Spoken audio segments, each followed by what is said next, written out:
নমস্কার বন্ধুরা, ঈশ্বর দর্শন দিয়ে শুরু হোক মাদার্স ভিল কিচেনের আরও একটি সকাল। ঈশ্বরের দর্শন করে নিলে খুবই ভালো যে দিনটা কাটবে, এটাই আমার মনে হয়।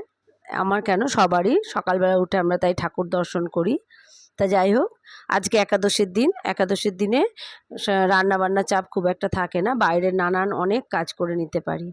আমি আজকে একটু কচুরি বানাবো, তাই হাফ কাপ ডাল ভিজিয়ে রাখলাম। প্রথমে ডালটা আমি রাত্রে ভেজাইনি, আর দুপুরবেলা যেহেতু করব তাই ইচ্ছে করেই আমি রাতে ভেজাইনি, ভিজিয়ে রাখলাম। এবার দেখি বাজার কী আছে, কী বাজার এসেছে। আর এই যে বাজারে এসছে ফুলকপি। ফুলকপিটা মনে হচ্ছে একটু দাগি ছিল, দোকানদার একটু কেটে বাদ দিয়ে দিয়েছে। আর এই মোচা থোড় এগুলো তো কমন আসবেই। মোচা এনেছে একটা, টমেটো আর লেবু লঙ্কা।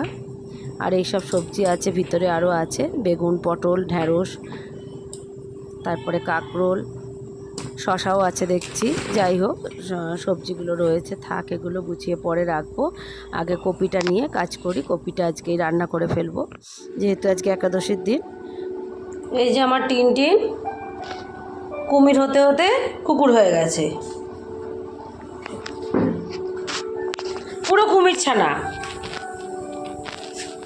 ও কুমির ছানা, যাও গিয়ে শুয়ে পড়ো। ও কুমির ছানা, তোমার জায়গায় যাবে না। ওদিকে মাছ চুপি চুপি দুটো মাছ ধরে ফেলেছে, আমাকে ডাকেনি। মাছ ধরার ছবি আর তুলতে পারলাম না, ভিডিও। আর দুটো তেলাপিয়া মাছ উঠেছে। কিন্তু মা আজকে একাদশীর দিন ধরেছে ঠিক কথা, কিন্তু জীব হত্যা করবেন না, তাই আজকে আমার কাটতে হলো। নাহলে মাছ সচরাচর আমি কাটি না, মা বা ওনার ছেলে দুজনের একজন কেটে নেয়। তা দুটো মাছ যাই হোক কেটে ফেললাম। আর একটা ছোট আর একটা মোটামুটি সাইজ হয়েছে পুকুরের মাছ, তেলাপিয়া মাছ, জ্যান্ত মাছ যেমনই হোক। এই যে দুটো হয়েছে।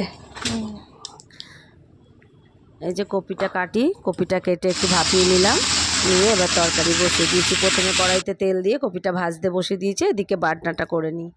আদা, টমেটো, জিরে আর লঙ্কা দেবো। গাছের লঙ্কা, ভীষণ ঝাল।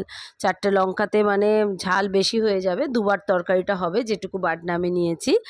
একবারের তরকারি না, এটা কপিতে হাফ দেবো আর অর্ধেকটা অন্য কোনো তরকারিতে দেবো। আমি এরকমভাবে বেটে রাখি যাতে কাজে সুবিধা হয়, খুব তাড়াহুড়োর সময় খুব ভালো মানে কাজে লাগে। কপিটা খুব সুন্দর করে ভেজে তুললাম। এবার আমি কড়াইতে তেল দিয়ে তাতে জিরে, শুকনো লঙ্কা আর একটু গোটা গরম মশলা ফোড়ন দিলাম। হিং দিলাম না, যেহেতু কচুরিটার মধ্যে হিং দেব, তাই হিং তো বেশি খাওয়া ঠিক না, তাই আর তরকারিতে দিলাম না। অন্য সময় নিরামিষ ফুলকপির তরকারিতে আমি একটু হিং দিয়ে দিই, তাই চাইলে আপনারা হিং অবশ্যই দিতে পারেন। আজকের রেসিপিটা দেখুন, আজকের কচুরি আর ফুলকপির তরকারি হবে আমার প্রতিবেদন। সকালে জলখাবারে রুটি হচ্ছে এদিকে, আর তরকারিটা করে নিলাম এখন। আর তারপরে ময়দা মেখে আবার কচুরিটা ভাজবো। এর পুরো অর্ধেক মশলাটা আমি এর মধ্যে দিয়ে দেব, আর বাকি অর্ধেকটা কোনো একটা তরকারিতে দিতে পারবো। মোট কথা দুটো কাঁচা লঙ্কাতেই পুরো তরকারিটা ঝাল ঠিক হয়ে যাবে। ভীষণ ঝাল, মানে হাতটা যেখানে লাগছে, যে গায়ে জ্বালা করছে, মানে মশা বসলে হাত দিতে গেলেও জ্বালা করছে। ওর মধ্যে ধনে দেওয়া ছিল না, তাই ধনের গুঁড়োটা আমি 1.5 চামচ মতো এখানে দিয়ে দিলাম আলাদা করে। এবার হলুদ দিতে হবে, যেহেতু হলুদ ওখানে দেওয়া নেই।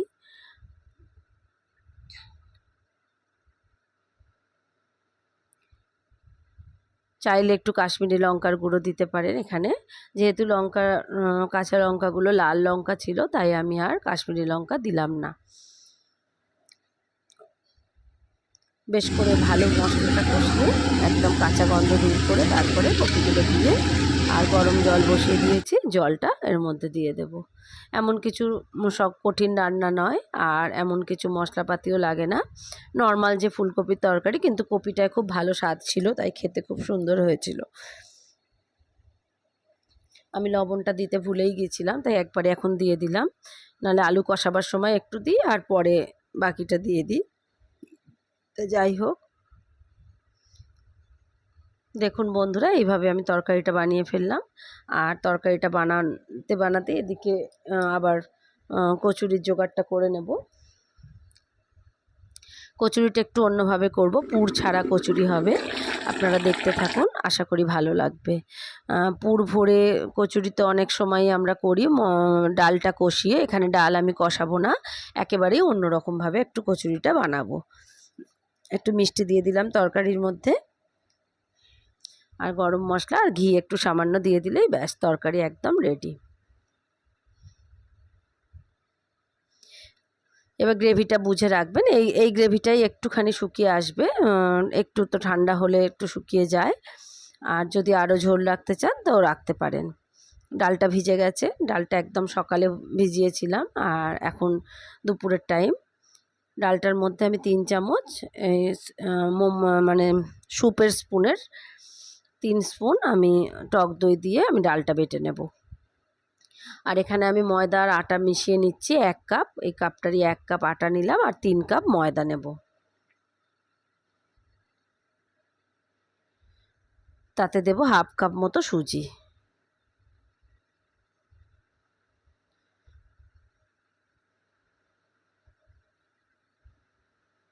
ভালো করে মিশিয়ে নেব হাত দিয়ে, প্রথমে ভালো করে মিশিয়ে নেবার পরে আমি একটু জোয়ান দিলাম, ক্র্যাশ করে ওর মধ্যে দিয়ে দেব। একটু কালো জিরে দিয়ে দিলাম, আর দেব হিং।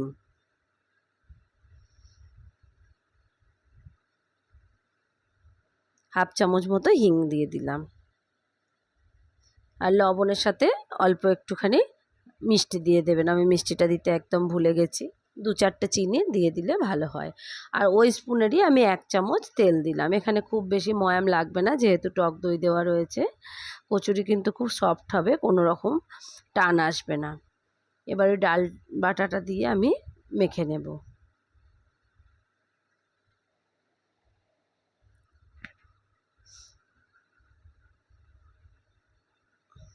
সুন্দর করে মেখে নেব, আর খুব বেশি নরম হবে না, একটু বেশ শক্ত করে মাখতে হবে, পরে ওটা ঠিক পজিশান এসে যাবে।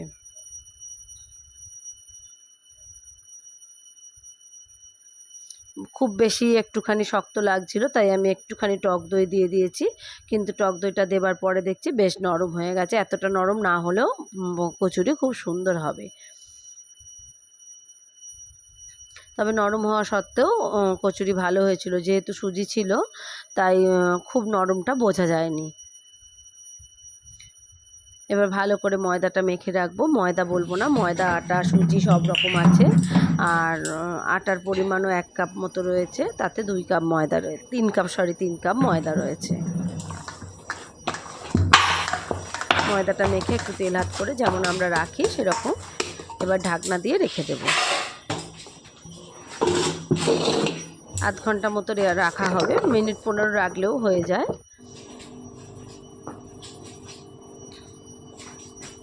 আমি একবারে এসে গেছি, ভাজার জন্য রেডি হয়ে গেছি।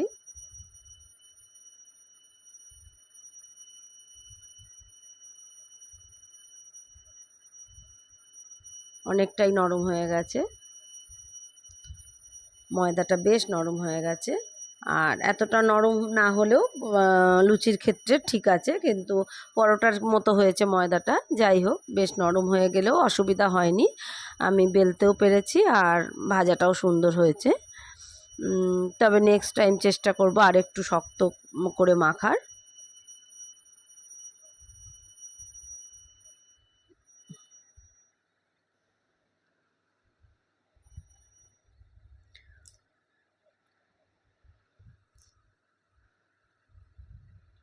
হালকা হাতে সুন্দর করে বেলে নিয়ে এবার ভাজতে থাকবো।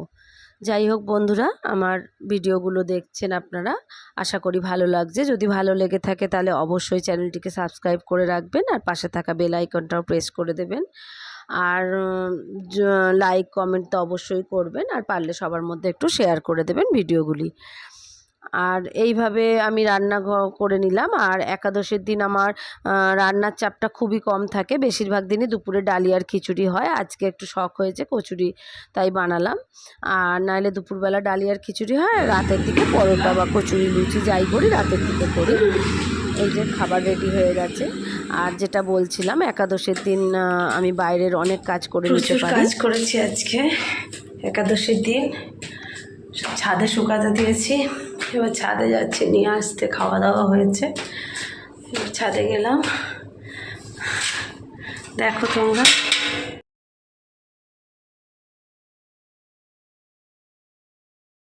তাড়াহুড়োয় ক্লিপ আনিনি, এই দুটো পর্দা পড়ে গেছে, যে দুটো পড়ে গেছে একটুখানি ভেজা ভাব, আর যে দুটো দড়িতে আছে শুকিয়ে গেছে সুন্দর।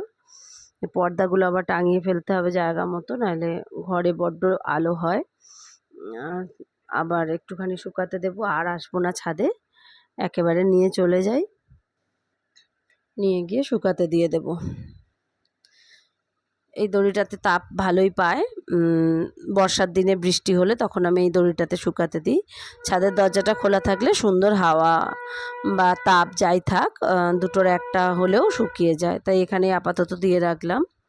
আর যেহেতু বাড়ি থাকবো না, সেলাই স্কুলে যাব, তাই শুকিয়ে নিয়ে এর ভিতরে থাক, নাহলে ছাদে থাকলে আবার বৃষ্টি নামলে মুশকিল হয়ে যাবে। আর এই যে এবার পর্দাগুলো লাগিয়ে নিই। পর্দা না লাগালে ঘরে দিনের বেলা প্রচণ্ড আলো হয়ে যাবে, ভোরবেলা ঘুম ভেঙে যাবে তাড়াতাড়ি। যাই হোক, পর্দাগুলো তো আগে লাগিয়ে নিতেই হবে।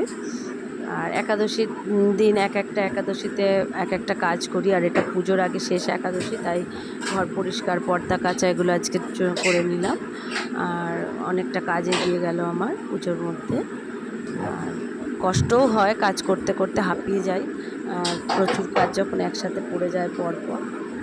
লাগালাম বটে, কিন্তু ভুলভাল লাগানো হলো, কিন্তু হাত ওপরে তুলতে পারছি না, তাই এই পর্যন্ত শপিং কি করলাম একটা ভিডিওয়ে আমি তুলে ধরবো, যেভাবেই পারি ভিডিওটা যেমনই করতে পারি আমি তুলে ধরবো, কারণ শপিং করার ভিডিও আমি কিছুই করে উঠতে পারিনি। গেছি, তোমরা দেখেছো এটুকুই।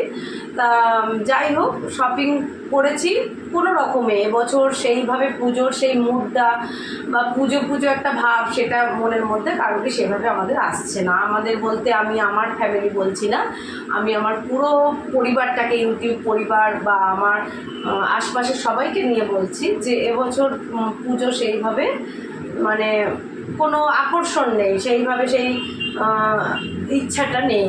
তবু বাচ্চারা, তারা তো বোঝে না, তাদেরকে দেবার জন্য যেটুকু কেনার মানে আমার পুরোটাই এবছর হয়েছে সবাইকে দেবার জন্যই, নিজের জন্য খুব কমই, টুকটাক একটুখানি, মানে শপিং বলতে সেরকম কিছুই না। তাও তোমাদেরকে দেখাই সেদিন আমরা কি কিনলাম, বা বড়বাজারে যেখানটা গেলাম ওখানে কীরকম জিনিসগুলো হয়, তোমরা দেখে কমেন্ট করে জানিও জিনিসগুলো ভালো হয়েছে কিনা। আর দেখো আমার ভিডিওটা, আমি ভিডিও করে দেখাচ্ছি কেমন কী হয়েছে। আর সবই মোটামুটি দেবার জন্যই কেনা। প্রথমে আমার ভাইকে দিয়ে শুরু করি, আমার দাদার মেয়ে, এই যে ওর জন্য কেনা হয়েছে এটা। দেখো বন্ধুরা, তোমরা জিনিসগুলো দেখে অবশ্যই বলবে কেমন হয়েছে। ও ক্লাস 8-এ পড়ে, ছোটোই, আমার কাছে তো সবসময় ছোট। আর এই যে ওর জন্য কেনা হয়েছে এটা। আর ও এই প্যান্টগুলো পরতে খুব ভালোবাসে। গেলবারও আমি একটা দিয়েছিলাম, এবছরও একটা কিনলাম ওর জন্য। আর ও খুব মানে কমফর্ট ফিল করে এই প্যান্ট পরে, তাই এটাও কিনলাম ওর জন্য। আর এই ড্রেসটা কিনেছি। আর পুরোটাই যা কিনেছি এবারে সবই আমার দেবার, তবে ছেলেদের যেগুলো আমার ভাগনার আর আমার দাদা ভাইয়ের জন্য যেটা কেনা হয়েছে সেটা মা দিয়ে এসেছে, আমার ননদ পাশেই থাকে। আর ওদেরটা দেওয়া হয়ে গেছে, তাই ওদেরটা দেখাতে পারবো না। আর দেখাতে পারবো আমার দাদার, যেটা মেয়ের দেখলে, এবার ছেলেদেরগুলো দেখাই। এই যে এটা আমার ডোডো বাবুর, আর এই যে এটা আমার ডোডো বাবুর জামা প্যান্ট। ওর বয়স এই 3+, 4 বছর বলেই কেনা হয়েছে। আর এটা আমার ভাইপো বাবা, আমার ছোট ভাইয়ের ছেলে, ওর ফোনে কথা বলছি, তা সেই থেকে ও আমার ভাইপো বাবা। এই যে ওর 8 বছর। আবার এক্ষুনি বলবে আমি 8 না, শুনলেই ও বলবে 8 না, আমার 8+, যাই হোক 8+, কিন্তু খুব রোগা। তা ওর জন্য এটা কেনা হয়েছে। আর ওর আবার ফুল প্যান্ট পছন্দ, এই যে ফুল প্যান্ট কেনা হয়েছে। এগুলো কেনা হয়েছে, আমি এখন এমনি রেখে দিচ্ছি, পরে আমি ভাজ করবো। আর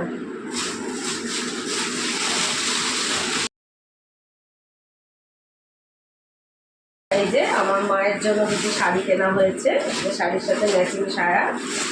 আর এগুলো আমি এবারে কিনিনি, আর আগে গিয়েছিলাম সেই তখন কিনে রেখেছি, কেননা এখন ওই যে বললাম রামেশ্বর লালে ঢোকার মতো পজিশন থাকে না, এতটাই ভিড় হয়। আর আমার শাশুড়ি মার শাড়ি, একই শাড়ি কেনা হয়েছে। আর আমার শাশুড়ি মা তোলা শাড়ি পছন্দ করেন না, কোথাও বেরোনো হয় না বলে ঘরে পরা শাড়ি। তা মা শাশুড়ি মায়ের জন্য দুটো রকম নেওয়া হয়েছে, ওনারটা নিচে দেওয়া হয়ে গেছে। আর এই যে আমার মায়ের জন্য কেনা হয়েছে এই যে এই শাড়িগুলো। তবে সেদিন কেনা হয়নি যদিও, আর আগে পরে হয়েছে এগুলো, তাও আমি শপিংটা দেখিয়ে দিলাম।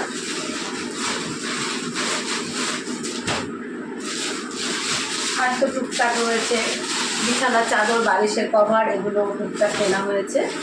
আর দাদাদের জন্য একেবারে ভাইফোঁটা কিনে নিয়েছি, এই যে শার্ট, দাদার একটা ভাইয়ের একটা শার্ট কেনা হয়েছে। এই নন্দকিশোর থেকে এগুলো আমরা কিনেছি। এই যে শার্টগুলো কেমন হয়েছে বন্ধুরা অবশ্যই জানাবে। আর আমার চয়েস কেমন সেটাও তো মানে নিজে বুঝবো আমি। যারা আমার ভিডিও দেখবেন অবশ্যই জানাবেন যে আমার জিনিসগুলো কেমন কেনা হয়। আমি এলান নাইটি পরতে ভালোবাসি, আর নাইটি কিনেছি দুটো, এই একটা আর এই একটা।